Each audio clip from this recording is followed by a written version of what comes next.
વર્ષો પહેલાં અહીંયા છે ને વીજળી પડી હતી અને પાણા નાખી કેવું થાય જોઈ વીજળી પડી હતી આની અંદર, જેના લીધે આ બધું મોટું ફેરો થઈ ગયું હતું ને આપણે સમજો કબાટ છે, પછી આ હિંડોળો પણ અહીં છે જૂના ગાડું કહીને તો એ ગાડું પણ ફેમિલી બતાવું તમને. જવાનું છે નીચે આપણે મહાદેવનું દર્શન કરવા. જય શ્રી રામ, જૈન મંદિર. Good morning. સવાર પડી ગઈ છે ને આજ જાણ છે આપણે વીજળી બારું મહાદેવના મંદિરના દર્શન કરવા માટે. જો કે આપણા લોક જોતા મજામાં ના જ હોય, પણ આ જોવાના છે તમારા બહેન અમારા અક્ષુભાઈ છે ને માથું બાથું વળાવીને તૈયાર થઈ જશે. જો કે મહાદેવના દર્શન કરવા માટે એને રજા પણ પાડી દીધી છે, તમે જોઈ રહ્યા છો. અને અમારા બિપિનભાઈ આવ્યા છે. જો કે એ આવ્યા એટલે તમારે જવાનું શું છે નક્કી.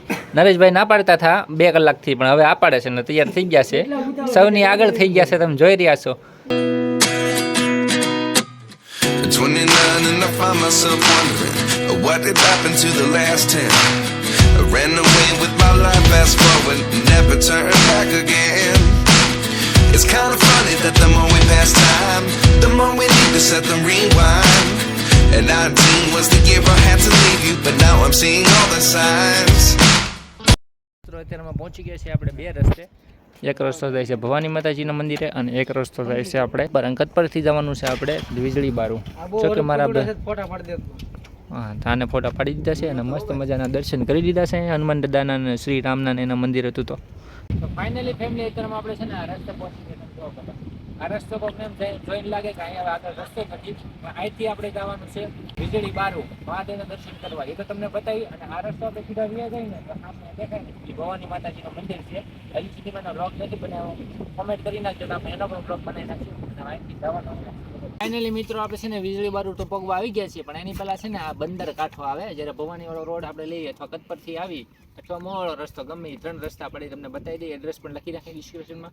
અને જો આ રીતનું દેખાય પહેલાં જો અહીં કોઈને એમ લાગે કે ભાઈ બંદર આવી જાય કંઈ જગ્યા જ નથી હાલે એવું થાય તો પછી આપણે જવાનું છે અહીંયા. જો વીજળી બારીનું બોર્ડ મારેલ છે અને કાસા રસ્તે જવાનું છે. ને બહુ રસ્તો થોડોક આમ ખરાબ છે, પણ આમ 4 વ્હીલે જઈએ કે 2 વ્હીલે જોઈએ કે કઈ રીતનું છે ચાલો તમને બતાવી. તો અત્યારમાં પહોંચી ગયા છીએ આપણે વીજળી બારું મહાદેવના મંદિરના દર્શન કરવા માટે. બંદર કાંઠો કહેવામાં આવે છે. અને આને શું કામ વીજળી બારું કહેવામાં આવે તમને પહેલાં કહું, પણ એની પહેલાં જોઈ લો. હવે તમને લાગતું હશે કે ઉપર ઢાકેલું શું છે, તો આ છે ને ફેમિલી અહીંયા છે ને કહેવામાં આવે કે ઘણા વર્ષો પહેલાં અહીંયા છે ને વીજળી પડી હતી. અને જે વીજળી પડી હતી ને એના લીધે આ છે ને ભોંયરું થઈ ગયું હતું. એટલે આ ઉપરથી કોઈ પડી ના જાય ને એના માટે છે ને આ જાળી મૂકેલી છે. અને આની નીચે છે ને ભોંયરું છે, એમાં મહાદેવ હતા. એટલે મહાદેવ હતા એટલે પછી લોકોએ અહીંયા અંદર આશ્રમ બનાવ્યું છે અને મહાદેવની મંદિર પણ બનાવ્યું છે. તો અંદર આશ્રમ કઈ રીતનું છે, મંદિર કઈ રીતનું છે તમને બતાવવાનું છે. તો આ તો એનો ઇતિહાસ કે ભાઈ કહેવામાં આવે કે પાંડવો સમયના લગભગ મહાદેવ અહીં બેસાડેલા હતા અંદર. અહીંયા શું ભરેલું રહેતું પાણી, એટલે કોઈને ખબર ન પડતી કે ભાઈ અહીંયા નીચેલી ગુફા પણ છે. પણ જ્યારે વીજળી પડી તો અહીંયા ભોંયરું પડી ગયું અને આની અંદર મહાદેવ છે, બધાને ખબર પડી. તો તમને પહેલાં અહીંથી બતાવું ઉપરથી ને પછી નીચેથી બતાવું.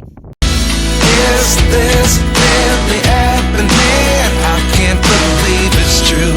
I'm just as ફેમિલી તમને આશ્રમ તો દેખાતું છે, પણ હવે નીચે જઈને તમને હરખાઈથી બતાવવાનું છે આપણે. છે ને હવે આ તો આપણે જોઈ લીધું, પણ આની અંદર જવા માટે રસ્તો છે ને અહીંથી છે. તો અહીંથી અંદર જવાનું છે પહેલાં.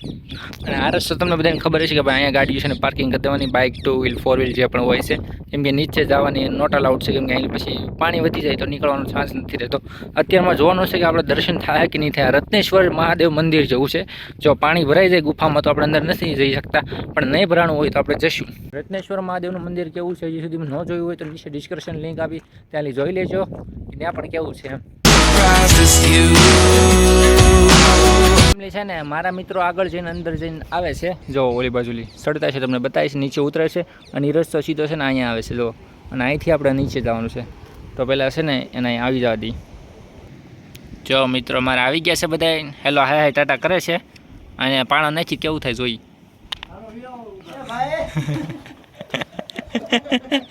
મારા બિપિનભાઈ દિવાલમાં ગળી ગયા હતા. હવે ભાઈ છે ને આયલી જાય ફટાફટ.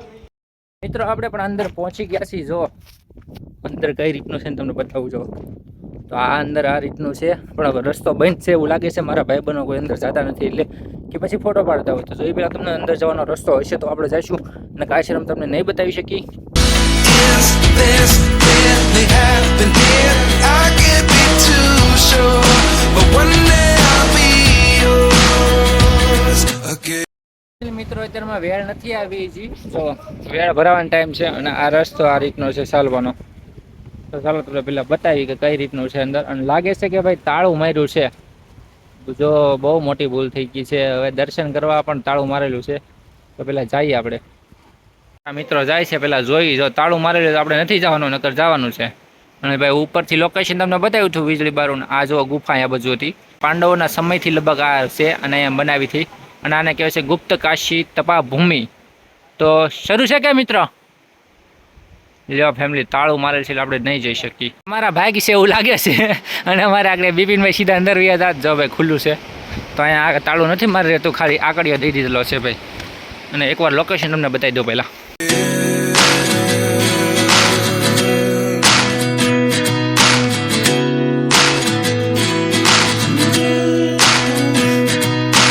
ફેમિલી જોવો અંદર કઈ રીતનું છે તમને બતાવું. આ બાજુ જોવો ફેમિલી, આ બધું છે ને પડી ગયું હતું, વીજળી પડી હતી આની અંદર, જેના લીધે આ બધું મોટું ફેરું થઈ ગયું હતું. ને આપણે ઉપરથી જે તમને બતાવ્યું હતું ને આ છે, ત્યાંથી આપણે નીચે આવ્યા હતા. તો અને અહીંથી આ બધું આશ્રમ જેવું બનાવ્યું છે અંદર. અને કયા કયા ભગવાન છે, કયા કયા બાપુની સમાધિ છે, મંદિર છે, બધું તમને કહેવાનું છે. તો ફેમિલી તમને પહેલાં છે ને બતાવી દઉં કઈ રીતનું છે. તો પહેલાં છે ને બાપુને દર્શન કરવાનું છે, તમને બતાવું જો. તો ફેમિલી આ છે આપણે સંત શ્રી ઈશ્વરગીરી બાપુના જે ગઢડાના છે. જો અહીંયા એમનું મંદિર છે. અહીંયા રૂમ પણ છે, લગભગ બાપુ રહેતા હશે. બાપુ જો કે ઉપર પણ રહે છે, પણ રાત્રે લગભગ અહીંયા પણ રહેતા હશે. અને અહીંથી આપણે જઈ અને પહેલાં અમે દર્શન કરીને પછી જે મેન મહાદેવના મંદિરના દર્શન કરવાનું છે તમને બતાવું. ગુફામાં બેઠા છીએ. તો ફેમિલી અહીંયા આવીને એટલે અહીંયા બી એક મંદિર છે જો બાપુનું. અહીંયા સરસ મજાના ગણપત દાદાની મૂર્તિ છે, એના મંદિર છે, દર્શન કરીએ. અને અહીંયા દાનપેટી છે જો. અને હવે આપણે અહીંયા પણ છે, બતાવી દો તમને. તો અહીંયા આપણે બાપુ છે, શ્રી પુંજ ગુરુ શ્રી અખંડાનંદન બાપુજી છે જો. Life lessons come one in a dozen. The other 11 get something from nothing. I sit here looking for an answer. Maybe the big આપણે બધાએ ભગવાનના દર્શન કર્યા અને બાપુના દર્શન કર્યા. પણ હવે જે મેન આપણે મહાદેવનું સ્થાનક કહેવાય તો એના દર્શન કરવાના છે. અને અહીં જો પહેલો અમારો વ્લોગ જ મેં અહીંથી સ્ટાર્ટિંગમાં કર્યો હતો. પહેલો જ વ્લોગ આપણો અહીંયાનો હતો.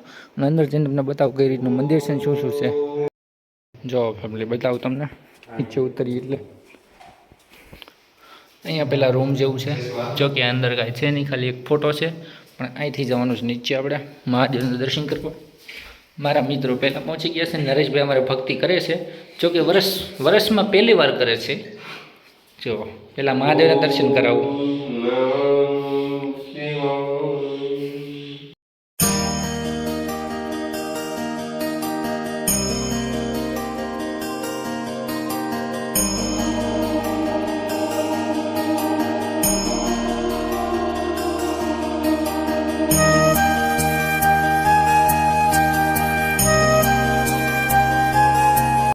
ફેમિલી નીચેની સાઈડ આવ્યો ને તો આમ જોયું ને તો ખબર પડી કે આમ જો અહીંયા ભાઈ એટલા બધા લાકડા છે. આ કોણ લાવી તો ખબર નથી. અને આમ જૂનો આમ જો કબાટ છે, પછી આ હિંડોળો પણ અહીં છે જૂના જમાનાનો. અને સામે સૂલો છે જો. પછી તમને હજી ઘણી વસ્તુ બતાવું. આમ જો અહીંયા છે આ બધી વસ્તુ છે. ને અહીંયા હું હજી ગાડું છે પણ તમને બતાવું.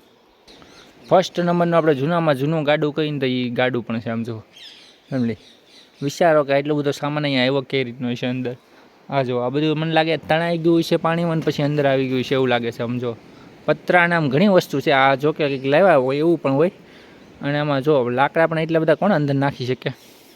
તો ફેમિલી આજનો રહસ્ય હતો કે કહેતા કાંઈ વીજળી પડી હતી ને વીજળીને લીધે અહીંયા અંદર આ બધો ખાડો પડી ગયો, એવડું મોટું ભોયરું થઈ ગયું. અને આમાં મહાદેવની મૂર્તિ નીકળી, શિવલિંગ નીકળી. પછી અહીં મહાદેવનું મંદિરનું સ્થાનક આપવામાં આવ્યું. અને એટલે આને કહેવામાં આવે છે વીજળી બારું મહાદેવ મંદિર. વીજળી પડી એટલે વીજળી બારું, અને મહાદેવની મૂર્તિ અંદર હતી એટલે મહાદેવનું મંદિર.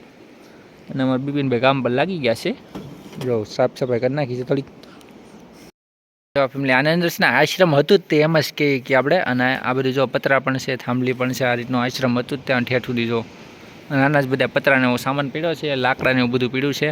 અને સાથે ઉપર જો ભાઈ આ કઈ રીતના અંદર ભોયરા ઉપર ભોયરા છે. આમ જો ખબર ન પડે કઈ રીતના બનાય છે, કેમ હશે. વિચારીને એકતા અવડા મોટા મોટા છે જો. ફેમિલી તમને અંદર દર્શન કરાયા મહાદેવના અને સાથે બતાવી ગુફા. તો કેવી લાગી કોમેન્ટમાં જરૂર કહેજો. ને હર મહાદેવ કોમેન્ટમાં લખવાનું ભૂલતા નહીં. અને આ લોકેશન જ ભાઈ કંઈક અલગ છે. આનો નીચે ડિસ્ક્રિપ્શનમાં લિંક આપી દે તો ત્યાંથી જોઈ લેજો. અને વિડીયો કેવો લાગ્યો જરૂર કહેજો. અને નવા વ્લોગમાં ત્યાં સુધી બધાને જય શ્રી રામ, જય મંદિર. અને કોમેન્ટમાં હર મહાદેવ લખવાનું ભૂલતા નહીં. તો મળીને વ્લોગમાં.